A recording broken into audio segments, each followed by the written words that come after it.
오늘 말씀은 성령 강림, 주께서 하늘을 찢으시고 내려오신다. 성령 강림, 주께서 하늘을 찢으시고 내려오신다라고 하는 제목으로 하나님 말씀 선포하겠습니다. 65장 전체 내용은 이사야 선지자의 중보 기도 내용입니다. 그리고 64장 말씀은 이사야 선지자의 중보 기도 내용이고요. 65장 말씀은 하나님께서 이사야 선지자의 기도에 응답하시는 말씀입니다. 그리고 66장이면 이제 이사야가 끝납니다. 제가 말씀드렸습니다. 이사야는 1장부터 39장까지, 40장부터 54장까지, 55장부터 66장까지 나누어진다고 말씀드렸습니다. 이사야가 살던 시대에 1장부터 39장까지, 40장부터 54장까지는 바벨론 포로에 끌려가 있는 이스라엘 백성들, 그들을 격려하고 위로하시는 말씀, 또 55장부터 66장까지는 바벨론 70년 포로 생활을 마치고 포로 귀환한 다음에 예루살렘에 와보니까 이제 아무것도 없는 거예요. 황폐해진 겁니다. 그래서 그들이 바벨론 포로에 끌려갔을 때에는 주님, 우리를 하나님 약속대로 70년이 차면 우리를 포로 귀환시켜주면 내가 성전을 짓고 열심히 신앙생활하고 주님 따르겠습니다 라고 했던 그 고백들이 있었는데, 막상 바벨론 포로 생활을 끝나고 예루살렘에 가보니까 아무것도 없는 거예요. 실망하고 지치고 또 낙심하고 절망하면서 신앙이 식어지고 있는 이스라엘 백성들, 한마디로 말하면 세속화되고 있는 이스라엘 백성들, 열정이 식어진 이스라엘 백성들을 향해서 이사야 선지자의 애통한 마음으로 설교하고 회개를 촉구하는 부분들이 55장부터 66장까지의 말씀이에요. 특별히 마지막 63, 4, 5, 6장은요 요한계시록 21장과 22장의 내용과 많은 부분이 흡사합니다. 그리고 이 55장부터 66장까지의 내용은 바벨론 포로 이후부터의 내용인데, 이것은 예수님의 재림을 사모하는 세컨드 커밍을 기다리는 이 종말을 살고 있는 성도들을 향한 메시지이기도 합니다.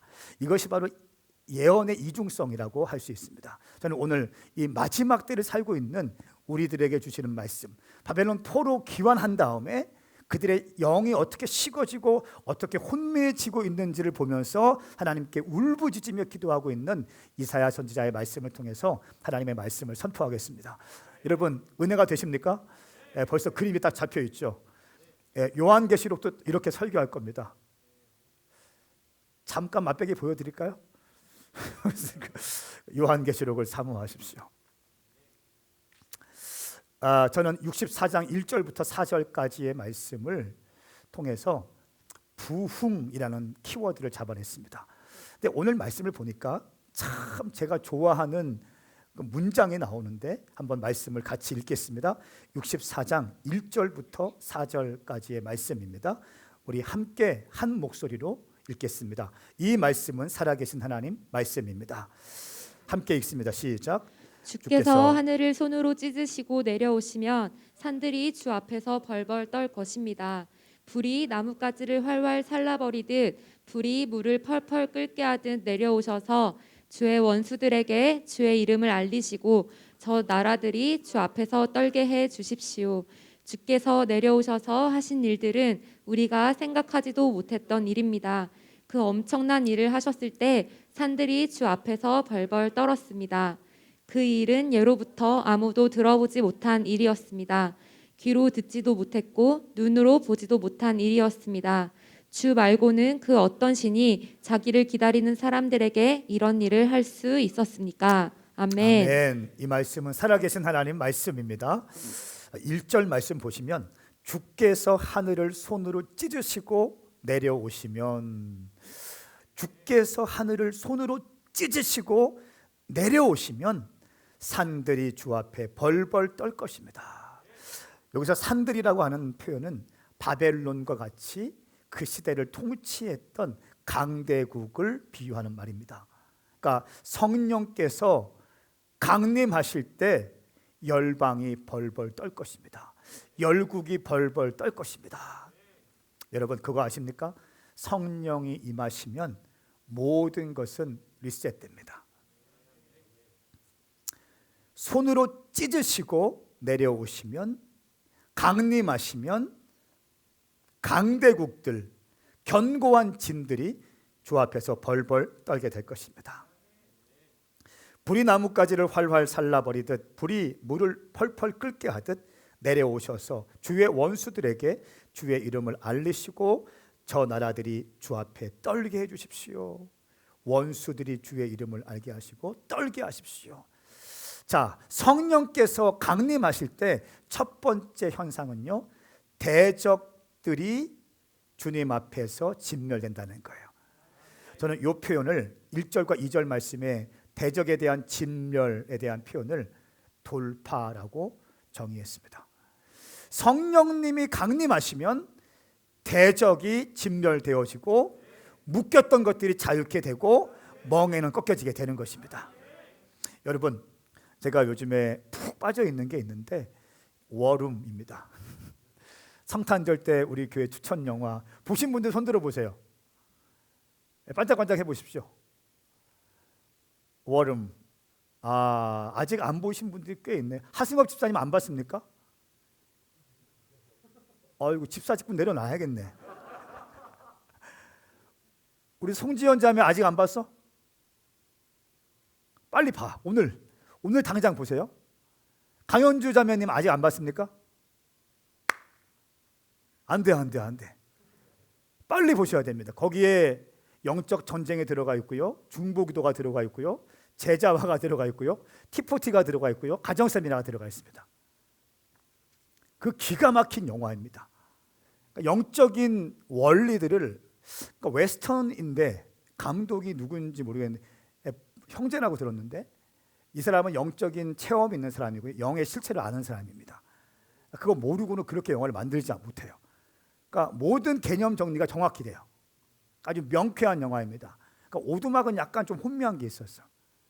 그러니까 성부, 성자, 성령이 약간 좀 어쨌든 약간 혼미하고 좀 점검이 필요한 영화였는데 이 워룸은 굉장히 명쾌합니다. 좀 여러분 잘 보시기 바랍니다. 근데 거기에 클라라라고 하는 흑인 할머니가 나오는데요, 이 할머니가 영적인 원리를 알고 있는 분이셨어요. 그런데 엘리자베스라고 하는 부동산 중개인, 아주 잘 나가는 사람이었고, 또 톤이라고 하는 영업사원, 제약회사의 영업사원인데 아주 실적이 좋은 남편을 둔 엘리자베스가 있었어요. 근데 이 톤이라는 사람이 이제 외도를 좀 이렇게 하기 시작합니다. 그리고 결정적인 순간에 딱 닥쳤어요. 근데 그때 이 클라라 흑인 할머니께서 마침 엘리자베스를 멘토링하고 딱 있는 거예요. 이렇게 표현하더라고요. 제가 제일 좀 좋았던 부분은 클라라 할머니가 영적인 사람이고 중보자이고 그런 사람인데, 그런 거 있죠. 내가 중보자다. 제가 늘 얘기하는 거 있잖아요. 내가 중보자고 뭐 내가 예언자고 하면 이상한 분위기만 따라 하는 그런 사람들 있잖아. 그런 분위기에 전혀 없어요. 아주 친절하고 아주 젠틀하고 아주 따뜻한. 할렐루야. 저는 우리 교회 중보자들이 그렇게 세워지길 바랍니다. 근데 그 엘리자베스의 영적인 상태를 딱 보면서 커피를 주는데 커피를 뜨뜻미지근한 커피를 딱 주더라고요. 그리고 커피는요, 뜨겁거나 차든지 해야 되잖아요. 그러니까 이 엘리자베스가 마시더니, 아니 이렇게 미지근한 커피를 주면 어떡합니까? 그때부터 이 클라라 할머니가 멘토링을 딱 들어가요. 커피도 그렇습니까? 당신 예수 믿고 있습니까? 말씀은 보고 있습니까? 기도하고 있습니까? 하면서 멘토링을 딱 들어가면서 신앙생활도 뜨겁게 해야 됩니다 하면서 영적인 원리를 가르쳐 주면서 어떻게 얘기하냐면, 당신의 대적은 남편이 아니라 가정 가운데 역사하고 있는 어둠의 영이라는 것을 정확하게 가르쳐 줍니다. 그러니까 당신은 먼저 어둠의 영과 싸우셔야 됩니다. 그리고 먼저 기도로 싸우셔야 됩니다 하면서 그 클라라 할머니의 그 기도방, 워룸을 소개해 줍니다. 여러분, 그러면서 이 엘리자베스가요, 영적인 것에 눈을 뜨기 시작하면서 그 가정이 놀랍게 회복되어진다는 것을 영화를 통해서 말씀하고 있어요. 여러분, 그렇습니다. 성령께서 하늘을 찌르시고 이 공간 가운데 내려오실 때 대적은 질멸되는 것입니다. 어둠의 영들은 떠나가게 되는 것입니다. 사실 내 남편과 관계가 안 좋은 게 남편과의 관계 문제가 아니에요. 남편과 아내와의 관계를 가로막고 있는 어둠의 영들이 있다는 거예요. 서로 오해하게 만들고 서로 미워하게 만드는 그 어둠의 영들이 있다는 거예요. 자녀와 부모와의 하나가 되지 못하게 만들게 하는 그 어둠의 영들이 있다는 거예요. 성도와 성도 간에 한 마음이 되지 못하게 하는 어둠의 영들이 있다는 거예요. 저는 오늘 이 말씀을 통해서 여러분들의 영적인 실체가 바로 분별되어지고 믿음으로 그 어둠의 영들을 깨뜨릴 수 있기를 축복합니다. 이 영적인 원리를 이 엘리자베스가 배운 다음에 그 집 구석구석 다니는 선포하더라고요. 내가 더 이상 너한테 이 어둠의 영들 너한테 우리 부부관계를 빼앗기지 않을 것이다. 우리 부부관계는 더 좋아질 것이다. 우리 자녀들은 더 건강하게 될 것이다. 네가 불법적으로 들어온 모든 것들을 내가 용납하지 않을 것이다. 우리 가정은 하나님의 가정이다. 할렐루야. 그렇게 선포하기 시작하는 거예요. 여러분, 저 역시 마찬가지였습니다. 저 역시 죽을 수밖에 없는 쇳덩어리 인생이었습니다. 근데 주님께서 저를 회복시키셔서 저를 쓰임받게 하고 계십니다. 하나님께 붙들리면 쓰임받지 못할 사람이 없습니다. 그런데요, 내게 베푸신 은혜를 잊어버리는 순간 우리는 짐승이 돼요. 다시 한번요. 하나님께서 내 인생 가운데 베풀어 주신 그 은혜를 잊어버리는 순간 우리는 짐승이 된다고요. 하나님의 시내산에 임하시고 불을 주셨을 때 그때를 기억하면서 이사야 선지자가 기도하고 있는 것입니다. 이것은 하나님께서 많이 할 수 있는 일인 것입니다. 이스라엘 백성들에게 있어서 중요한 것은 중요한 신앙 고백은 영원히 저주받을 수밖에 없는 우리 이스라엘 백성들인데, 애굽 땅에서 430년 동안 종살이했던 우리들인데 주님께서 홍해를 건너게 하셨고 10가지 기적을 통해서 우리를 출애굽시켜 주셨습니다. 그리고 우리가 광야 가운데 지날 때에도 옷과 신발이 헤어지지 아니하고 만나와 메추라기로 우리를 먹여주셨습니다. 그리고 밤에는 불기둥으로 낮에는 구름기둥으로 우리를 인도하여 주셨습니다. 라고 하는 이 신앙의 정체성, 하나님이 과거에 우리를 어떻게 인도해 주셨는지를 기억해야 되는 것입니다. 여러분, 신앙생활의 핵심이 뭔지 아세요? 은혜를 기억하는 것입니다. 은혜를 잊어버리면 짐승이 돼버려요. 은혜를 잊어버리면 자기 연민에 빠지게 됩니다. 은혜를 잊어버리면 자기 의에 빠지게 되는 거예요. 그러면 결국 짐승이 되기 시작합니다. 모든 것을 혼쪽으로 풀기 시작합니다. 오른손 들고 따라하면 나는 영적인 존재입니다. 영적인 존재입니다. 아멘. 하늘을 찢으시고 내려오실 때 산들이 벌벌 떨게 될 것입니다. 말씀하고 있어요. 그러니까 돌파가 된다는 거예요. 대적이 진멸된다는 것입니다. 하나님은 폭풍과 불과 구름 가운데 땅 위에 내려오시는 분으로 지금 묘사하고 있는 것입니다. 그리고 먼저는 성령님이 임하실 때 먼저는 대적이 진멸된다는 거예요. 어둠의 영들이 깨뜨려진다는 것입니다. 이것이 첫 번째 1절과 2절 그리고 3절 중반부까지 하고 있는 대적을 진멸하시고 있는 하나님의 돌파의 모습이에요.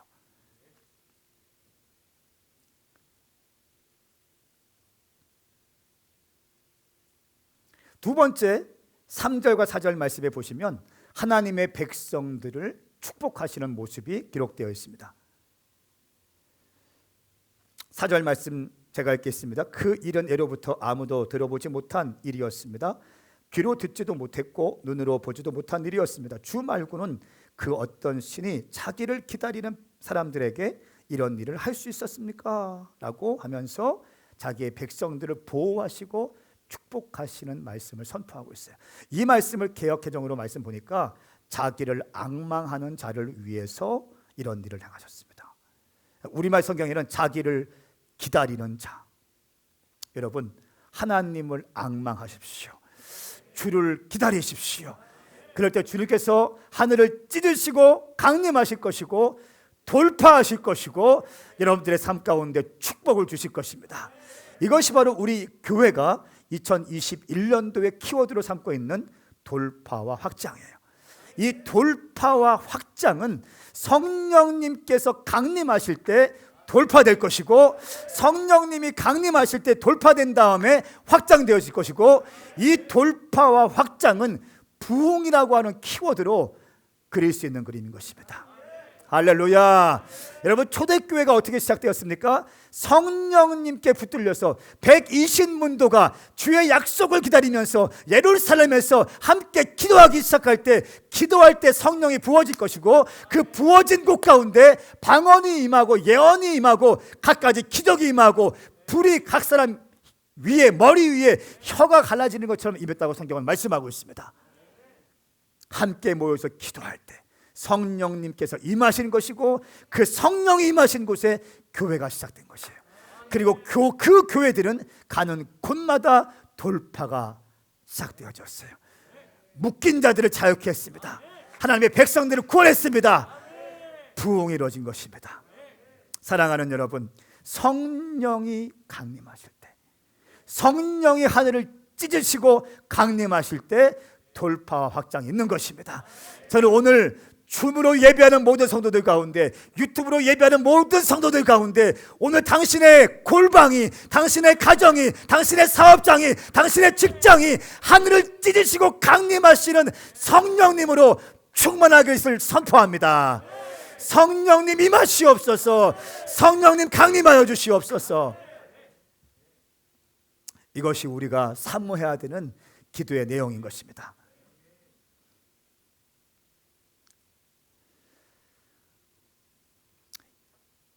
히브리서 13장 8절 말씀 보시면, 예수 그리스도께서는 어제나 오늘이나 영원토록 한결같으신 분입니다 라고 말씀하고 있습니다. 과거의 능력 베푸신 주님께서, 출애굽해서 우리를 건져주신 주님께서, 바벨론 포로 가운데 우리를 건져주신 주님께서 이 어려운 상황 가운데 있는 이사야 64장 가운데 있는 이 상황에 우리를 건져주시옵소서. 히스기야가 지금 이렇게 기도하고 있는 거예요.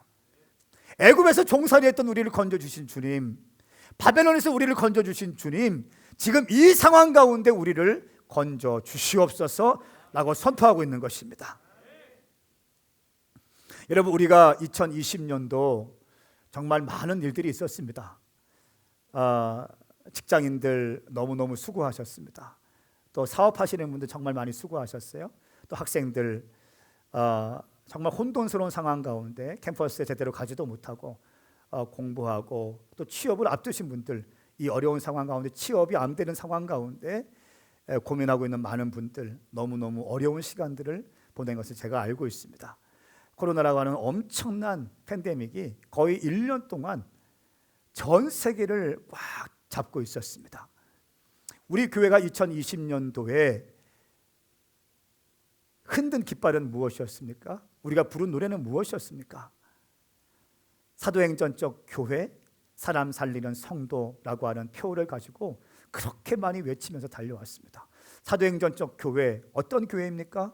본질에 충실한 교회, 뜨겁게 기도하는 교회, 성령님 사모하는 교회, 전도하는 교회, 1세기 교회, 초대교회 교회, 교회의 원형적인 교회, 전통화된 교회, 형식화된 교회, 종교화된 교회, 이런 교회가 아니라 원래 주님께서 꿈꾸시는 바로 그 교회, 1세기 교회, 초대교회, 성령님이 역사하시는 교회를 꿈꾸고 우리가 달려왔습니다. 그리고 본질 사수하자고 그렇게 많이 외쳤습니다. 기도하고 말씀 붙들고 전도하고, 또 안 되면 금식하고, 모든 것을 사랑으로 우리가 사역하자고 외쳤습니다. 그리고 사람 살리는 성도, 무슨 의미입니까? 영혼 구원하는 것에 전념하는 성도들, 예수 믿지 않는 자에게는 복음을 증거하고, 예수 믿는 자 할지라도 그냥 두는 것이 아니라 제자화해서 재생산해서 믿음의 장군으로 세우자고 우리가 그렇게 많이 외쳤던 것이 2020년도의 말씀이었습니다. 여러분, 그리고 우리는 2021년도 돌파와 확장이라는 목표를 가지고 달려갈 것입니다. 오늘 이사야 64장 1절부터 4절까지 말씀은 성령 강림에 대한 말씀이고, 성령 강림이 일어날 때 두 가지 현상, 대적을 진멸하시고 하나님의 백성들을 축복하신다. 이 돌파와 확장은 부흥이라고 하는 단어로 그림을 그릴 수 있다. 이렇게 말씀을 드렸습니다. 근데 오늘 말씀을 조금 더 보니까 5절부터 7절까지 성령 강림을 위해서 회개에 대해서 말씀을 또 하고 있습니다. 하나님의 징계로 우리는 무너졌고 주님의 용서로 우리는 은혜를 입었는데 다시 우리가 죄를 졌다는 거예요. 바벨론 포로 가운데 우리가 죄를 져서 하나님을 제대로 섬기지 못해서 모든 것이 망하고 성전도 무너지고 코에 사슬이 끼어서 바벨론에 끌려갔는데, 비참한 삶을 살았는데 70년 동안 이제 회개하면서 주님께 울부짖고 기도해서 70년이 차서 이제 바벨론 포로가 끝났고 포로가 귀환되어서 살고 있는데, 또 이 사람들이 성전에 와서 이스라엘에 와서 보니까 또 세속화되고 있는 거예요. 또 무너지고 있는 거예요. 또 흔들리고 있는 거예요. 어려울 때 주님 살려주세요, 살려주세요, 살려주세요. 살려줬어. 주님 이번만 한 번만 용서해 주시면 제가 말씀 붙들고 기도하겠습니다. 정말 기도하겠습니다. 살려줬어. 또 자기 마음대로 살고 있어. 주님 말씀 아주 눈 깜빡하지 않고 그냥 어겨버립니다. 미슈파트와 체다카가 없습니다. 주님께 절박한 마음도 없습니다. 주의 이름을 부르지도 없습니다. 애통한 심령으로 주님을 쫓지도 않고 주님께 간절하게 기도하는 것도 없습니다. 이사야 선지자는 이 부분에 대해서 지적하면서 우리가 지금 회개해야 된다. 성령 강림, 또 돌파와 확장, 부흥을 위해서는 우리의 지금 세속화된 신앙생활을 회개해야 된다라고 말하면서 이사야 64장 5절부터 7절까지 우리에게 말씀하고 있습니다. 우리 한번 5절부터 7절까지의 말씀을 함께 읽겠습니다. 이 말씀은 살아계신 하나님 말씀입니다. 말씀을 읽을 때 또박또박 크게 읽겠습니다. 시작. 주께서는 정의를 기쁨으로 실천하고 주의 길을 걸으면서 주를 기억하는 사람을 찾으시면 기뻐하시는데, 보십시오, 우리는 계속 잘못을 저질러서 주께서 노여워하셨습니다. 그러니 우리가 어떻게 구원을 받겠습니까? 우리는 모두 부정한 사람처럼 됐으니 우리가 실천한 모든 의로운 행동은 더러운 옷과 같습니다. 우리는 모두 나뭇잎처럼 시들었으니 우리의 죄가 바람처럼 우리를 쓸어내고 있습니다. 아무도 주의 이름을 부르지 않고 주를 붙들려고 애쓰는 사람도 없습니다. 그래서 주께서 우리에게 얼굴을 숨기시고 우리의 죄 때문에 우리를 녹이셨습니다. 아멘. 아멘. 아멘. 한마디로 말하면 우리의 죄 때문에 하나님께서 우리에게 얼굴을 돌렸습니다 라고 하는 겁니다. 하나님께서 우리를 용서해 주셔서 70년이 차서 하나님은 약속대로 우리를 포로 귀환해 주셨는데 또다시 우리가 무너지고 있고 세속화되고 있다는 거예요. 이번 한 번만 살려주시면 내가 정신 차리겠습니다. 이번 시험에만 합격시켜 주시면 주님, 내가 주님 말씀대로 살겠습니다.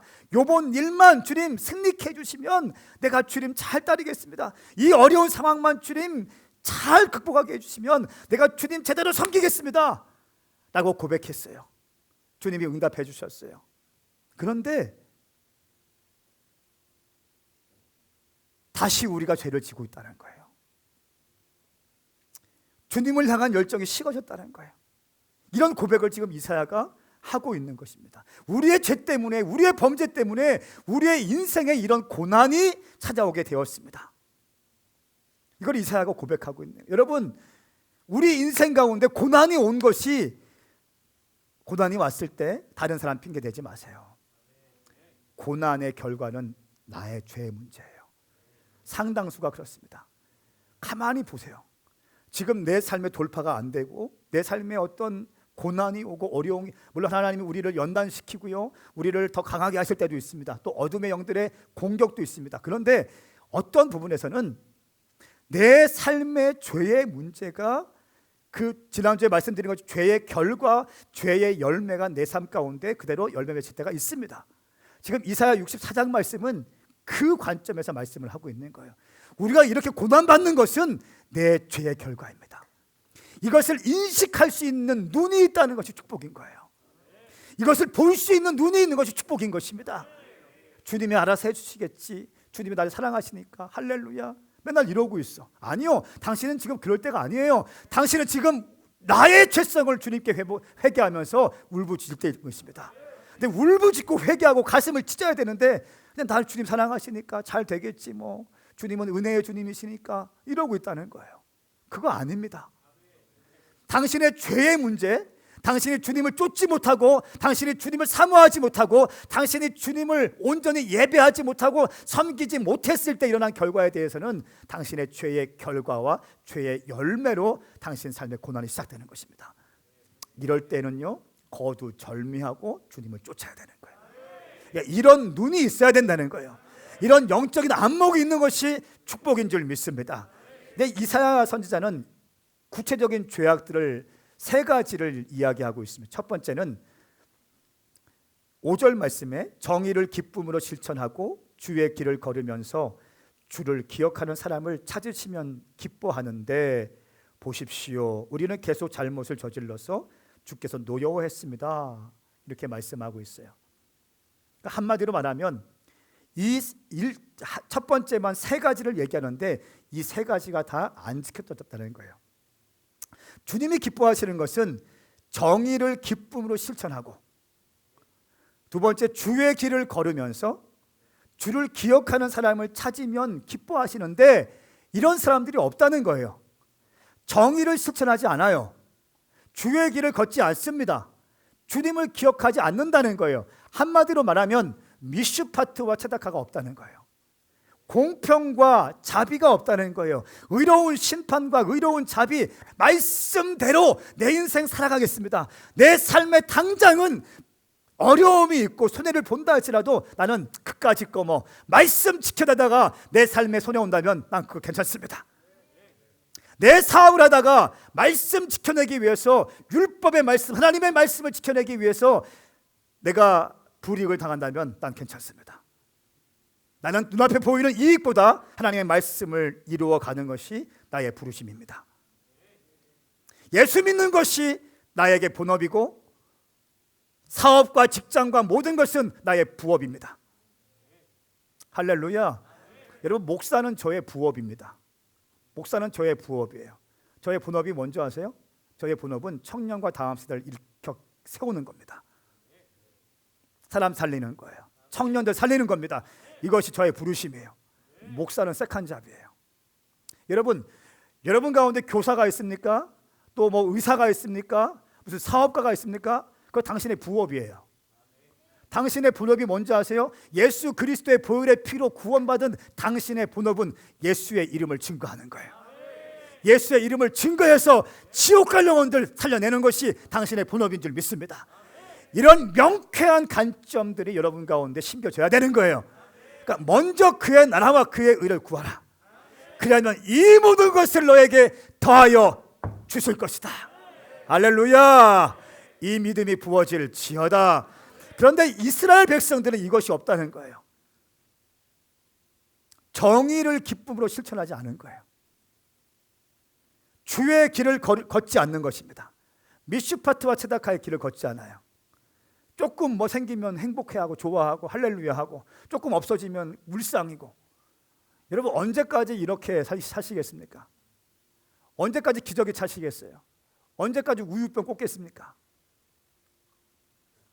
믿음 생활 엄청 열심히 하다가 남자친구 생기면 그냥 믿음이 확 떨어져 버려. 믿음 생활 엄청 열심히 하다가 직장 다니면 직장 가는 순간 믿음이 식어져 버려. 완전히 잘못된 신앙이에요. 아멘 하십시다. 세상이 두 쪽 나도 세상이 두 쪽, 이때 클로즈를 딱 해주셔야 돼. 세상이 두 쪽 나도 나는 주님만 바라보리라. 세상이 두 쪽 나도 나는 주님만 향하리라. 할렐루야. 여러분 가운데 그 믿음이 부어질지어다. 너무 크게 나오잖아 또. 제가 좋아하는 말씀 잠언 8장 17절 말씀. 나를 사랑하는 자들이 나의 사랑을 입으며 나를 간절히 찾는 자가 나를 만날 것이다. 나를 사랑하는 자들이 나의 사랑을 입으며 나를 간절히 찾는 자가 나를 만날 것이다. 사랑하는 여러분, 2021년도에는 주님을 뜨겁게 사랑할 수 있기를 예수님의 이름으로 축복합니다. 주님을 간절히 찾을 수 있기를 축복합니다. 이사야 선지자의 두 번째 회개 기도는 아무도 주의 이름을 부르지 않는다는 것입니다. 7절 말씀 보시면 아무도 주의 이름을 부르지 않고 말씀하고 있어요. 정의를 실천하지 않고 주의 길을 걷지 않고 주를 기억하지 않고 아무도 주의 이름을 부르지 않는다. 무슨 말입니까? 교회 나와서 예배하고 있지만 아무도 주의 이름을 부르지 않는 거예요. 형식적인 신앙인의 모습을 얘기하고 있는 거예요. 종교적인 신앙인의 모습을 얘기하고 있는 거예요. 제가 늘 우리 교회에서 늘 말씀드려요.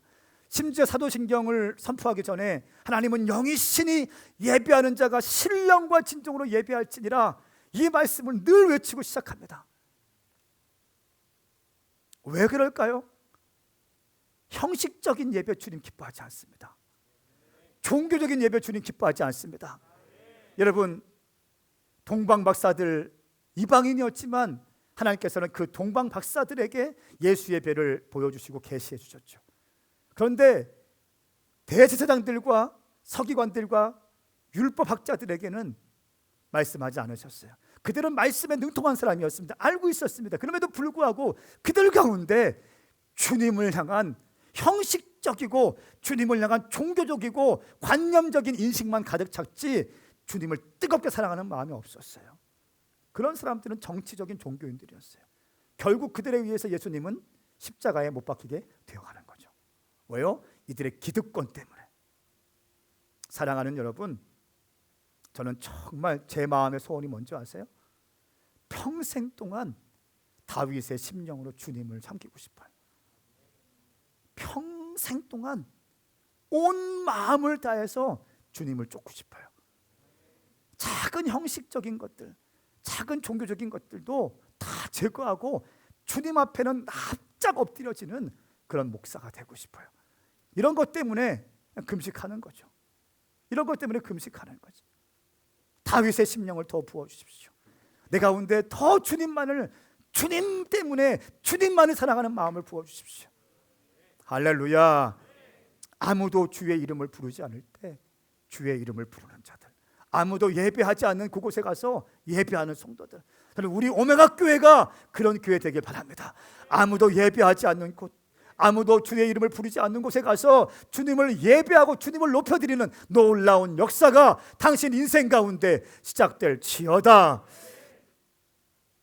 세 번째, 이사야가 이스라엘 백성들의 범죄를 고백합니다. 7절 말씀 마지막 부분입니다. 아무도 주의 이름을 부르지 않고, 두 번째는 주를 붙들려고 애쓰는 사람도 없습니다. 이 말씀을 선포하고 있는 이사야의 마음이 어땠을까요? 정의를 실천하지 않고 주의 길을 걷지 않고 주를 기억하는 사람을 찾으며 기뻐하는데 아무도 그렇게 하지 않고 주의 이름도 부르지 않고 주를 붙들려고 애쓰는 사람도 없습니다. 이것이 지금 이스라엘 백성들의 영적인 현주소라는 거예요. 바벨론 포로 70년을 차서 해방시켜 주시고 포로 귀환해 주셨는데 더 이상 이 사람들이 세속주의에 물들고 또 안일주의에 물들어서 주의 이름을 부르지 않고 간절하게 절박하게 애쓰는 사람, 주님을 붙드는 사람이 없다는 것입니다. 한마디로 말하면 절박하고 간절한 심령이 없다는 것입니다. 세속적인 사회 분위기에 자기의 정체성을 망각합니다.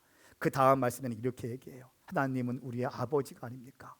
하나님은 우리 토기장이 아니시고 우리는 하나님의 진흙 아닙니까? 라고 하면서 기가 막힌 사람이에요. 하나님과 나와의 관계를 딱 얘기합니다. 하나님께서는요, 관계 하나님이시기 때문에 우리의 관계를 소중하게 여기시거든요. 그래서 이사야가 하나님은 우리의 아버지 아니십니까? 하나님은 우리의 토기장이 아니십니까? 그럼에도 불구하고 우리 아버지이신 주님께서 우리를 용서하여 주십시오라고 하면서 관계성을 가지고 주님께 매달리는 모습을 볼 수 있어요. 굉장히 지혜로운 사람이에요. 사랑하는 여러분, 오늘 말씀 여기까지 하고 싶습니다. 여러분, 우리 가운데 정말 주의 이름을 부르십니까? 정말 간절하고 또 주를 붙들려고 애쓰는 사람 얼마나 있습니까? 주님을 붙들려고 애쓰는 사람, 주님 때문에 어쩔 줄 모르는 사람, 잘난 척하고 폼잡고 자기 의 드러내고 자기 연민 가운데 인정해주면 좋아하고 책망하면 삐지고 이런 차원이 아니라 주님 붙들기 위해서 애쓰는 사람, 주님 사랑해서 밤새워 일하고. 제가 이번 성탄절 때 너무 감동됐어요. 우리 리바이벌 서퍼 출판팀이 너무 잘 섬겨줬고 책이 아름답게 나왔고, 또 우리 키즈팀 장성태 인턴과 선생님들이 세종까지 다니면서 또 우리 대전 지역 다니면서 택배로 그냥 보내면 되는데 직접 가서 인사드리면서 선물도 사서 교회에서 준 가방, 만들어준 가방을 또 섬기더라고요. 제 안에 얼마나 감동이 됐는지 몰라요. 예, 여러분, 주님의 일 그렇게 하는 겁니다. 주님의 일 이렇게 하는 거예요. 그냥 대충 하는 게 아니라 될 수 있으면 힘을 내서 애써서 하는 거죠. 간절히 애쓰면서 주님을 붙드는 거죠. 사랑하는 여러분, 예수님 대충 믿지 마십시오. 예수님 소중하게 믿으십시오. 마음과 정성과 뜻을 다하여 예수 그리스도를 섬길 수 있기를 예수님의 이름으로 선포합니다. 영상을 한 가지 보고 기도하겠습니다. 워룸을 보겠습니다. 일부 예배 때 워룸 영상을 한 3분 정도 보여드렸는데 이것이 또 저작권 문제 때문에 그 뒤에가 좀 잘렸고 뭐 좀 안 좋게 됐대요. 지금 이 시간 유튜브로 함께 하시는 분들 죄송합니다. 한 3분 정도는 여러분 영상을 보지 못할 겁니다. 그러나 나가지 마시고 그때 좋아요 안 눌렀으면 누르시고 구독 눌러주시고 3분 정도 참아주십시오. 줌으로 하시는 분들은 다행히도 또 보실 수가 있습니다. 이 워룸은요, 아까 말씀드린 것처럼 내 공간에 성령께서 일하시는 방법, 내 공간에 우리 가정 가운데 성령님께서 하늘을 찢으시고 대적을 진멸하시고 하나님의 백성들을 축복하시는 과정들, 그 원리들을 너무나 잘 설명하고 있습니다. 특별히 이 영화의 마지막 한 5분 정도의 그 과정은요, 이 흑인 아주머니 클라라 할머니가, 저는 그 선포를 보면서 제가 평상시에 했던 설교의 내용과 너무 똑같은 거예요. 한번 가만히 보십시오. 믿음으로 선포하고 도시마다, 국가마다, 세대마다, 영역마다 예수를 부끄러워하지 아니하는 복음을 증거하는 사람들이 일어나게 하여 주십시오. 말씀에 헌신된 영혼들, 기도에 헌신된 영혼들을 일으켜 세워주십시오 라고 하는 장면이 있습니다. 우리 그 장면 보시고 계속 기도하겠습니다. 영상을 보시겠습니다. 유튜브로 영상을 보시는 분들은 영상이 안 나갔을 겁니다. 여러분도 꼭 한번 보시면 너무 좋겠습니다. 저는 이 영상을 보면서 그러니까 웨스턴 감독이 만든 영화인데 영적인 원리가 너무 명쾌한 거예요. 그러니까 오두막은 약간 혼미했어요. 사실은 오두막 보신 분들 약간 좀 혼미한 부분이 있었어, 몇 부분들이. 그런데 이 워룸은요, 굉장히 명쾌한 메시지입니다. 영적 전쟁, 중보기도, 제자화까지. 이제 엘리자베스가 딱 서니까 이 할머니가 어떻게 합니까? 내가 섬길 다른 이를 보내주십시오. 남들 다 뒷걸음 칠 때 물러서지 않는 세대를 일으켜 주십시오. 예수 그리스도의 이름을 부끄러워하지 않을 자들 일으켜 주십시오. 아멘. 평상시에 저의 메시지와 너무 비슷한 거예요. 얼마나 좋은지.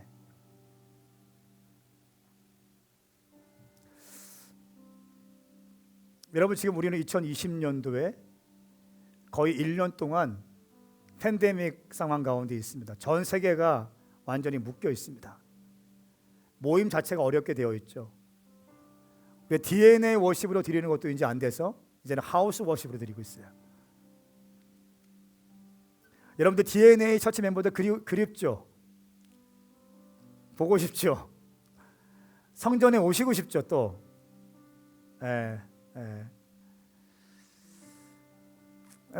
모든 것이 묶이게 되었어요. 사업도 안 됩니다. 소상공인들은 너무 힘들어하고 정치, 경제, 사회, 문화 모든 걸 봐도 소망이 별로 없어 보이죠. 어느 것 하나 온전한 것이 없습니다. 그리고 제가 요즘에 많은 미팅들이 있는데 별로 안 나갑니다. 식당에 잘 안 갑니다. 아예. 김태원 목사님이 그렇게 가져가고 꼬셔도 안 갑니다. 카페도 안 갑니다. 그냥 아내가 해주는 그냥 죽 먹고 그렇게 합니다. 지금 집에만 우리가 많이 있잖아요. 여러분 잘 들으세요. 지금이야말로 당신의 골방에 워룸을 세팅할 때예요. 지금보다 더 좋은 시기는 없어요. 지금보다 당신이 당신의 가정에서, 당신의 방에서, 당신의 그 공간, 하늘을 찢으시고 임하시는 성령님을 초청할 수 있는 절호의 기회는 지금보다 더 좋은 기회는 없습니다. 지금이야말로 당신의 가정에, 당신의 골방에, 당신의 직장에, 당신의 사업장에 성령께서 임하실 수 있는 최고의 기회인 줄 믿습니다. 여러분의 골방에 워룸을 만드십시오. 그리고 이 어둠의 영들에게 내어줬던 모든 것들을 찾아오십시오. 어둠의 영들에게 빼앗겼던 부부의 관계를 찾아오십시오. 어둠의 영들에게 빼앗겼던 부모와 자녀와의 관계를 찾아오십시오. 어둠의 영들에게 빼앗겼던 평화를 찾아오십시오.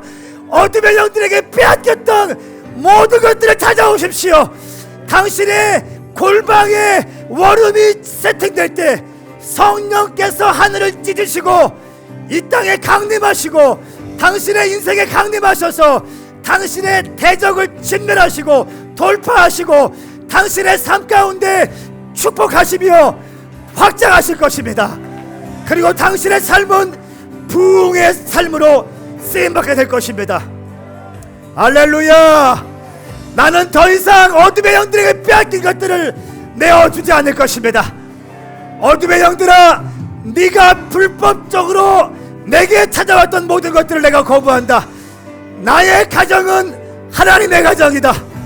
나의 부부는, 나의 남편은 하나님의 관계이다. 우리 아들 딸들은 하나님의 아들 딸들이다. 이 가정을 네가 흠집낼 수 없다. 할렐루야. 그리고 그 영화의 마지막 부분에 이렇게 쓰여 있었습니다. 먼저 기도로 싸우십시오. 먼저 기도로 싸우십시오. 그리고 끝나요, 영화가. 저희 교회가 센터 처치를 준비하고 있지 않습니까? 기도의 집을 할 건데 순간 생각 들었어요. 워룸으로 할까? 기도의 집 이름을 강력한 영적 전쟁을 치러내는 곳, 하나님께 먼저 기도하는 곳, 혈과 육의 싸움이 아니라 공중 권세 잡은 자와의 싸움인 것을 인식하고 예수 그리스도의 말씀 앞에 굴복하며 이 언약의 말씀을 붙들고 살아계신 하나님께 기도하며 성령님의 역사를 끌어당길 수 있는 하나님의 백성들이 예수님의 이름으로 일어날지어다. 다 함께 일어나시겠습니다. 하나님 아버지,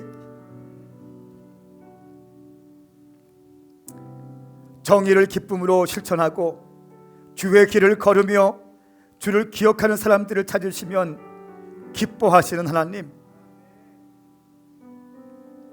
아무도 주의 이름을 부르지 않고 주를 붙들려고 애쓰는 사람이 없을 때에 하나님, 사랑하는 성도들, 주의 이름을 부르며 간절하게 주의 얼굴을 구하고 있습니다. 하나님 아버지, 하나님 아버지, 이들의 골방 가운데 임하여 주시옵소서. 이들의 거실 가운데 임하여 주시옵소서. 하늘을 찢으시고 강림하여 주셔서 이들이 빼앗긴 모든 것들을 찾아 주시옵소서. 대적들을 진멸시켜 주시옵소서. 이들이 빼앗긴 재정들, 빼앗긴 관계들, 빼앗긴 기쁨들, 감사들 예수 그리스도의 이름으로 회복이 있을지어다. 이 시간 여러분 머리에 손을 얹어 보십시오. 각자의 머리에 손을 얹으십시오. 내가 이 시간 성부와 성자와 성령의 이름으로 선포하는 것은 하나님의 성도들이 빼앗긴, 놓쳐버린, 그리고 잃어버린 모든 기쁨과 감사와 영적인 만족과 재정과 이 모든 관계들이, 이 모든 것을 빼앗아간 대적들아, 내가 이 시간 예수님의 이름으로 선포하는 것은 너희들의 성령님이 강림하심으로 진멸되었음을 선포하노라. 골반 가운데 역사하시는 주님, 사랑하는 성도들의 삶 가운데 오늘부터 회복이 있게 하여 주시옵소서. 오늘부터 돌파가 있을지어다. 자신의 백성에게 축복을 주시는 주님, 오늘 빼앗긴 것들이 회복되어지게 하시고 잃어버린 것들이 찾아오게 하시고 확장되게 하여 주시옵소서. 그리고 부흥을 맛보게 하여 주시옵소서. 이들의 골방, 월음을 만들 수 있는 가장 좋은 시기입니다. 성전에 모여서 예배할 수 없지만 교회와 강하게 결속되어지고 DNA 처치와 강하게 결속되어지고 이제는 골방에서 예배할 수밖에 없는 상황이지만 그 골방을 하나님의 전략적 요충지, 하나님의 작전 본부실로 만들어버릴 수 있는 우리 지혜로운 성도들 다 되게 하여 주시옵소서. 주시옵소서. 하나님은 교회가 막히면 가정으로 흩으시고, 지상이 막히면 굴을 파게 하시고, 오프라인이 막히면 온라인을 여시는 주님이십니다. 하나님 아버지, 우리가 멈추지 않고 주님을 예배하게 하여 주시되 신령과 진정으로 예배하게 하시고 더욱더 교회와 강하게 결속되게 하여 주시옵소서. 그렇게 행하실 주님을 찬양합니다. 감사드리며 예수님의 이름으로 선포하며 기도하옵나이다. 아멘. 할렐루야. 그렇게 인도하실 주님을 찬양합니다. 아멘, 아멘, 아멘.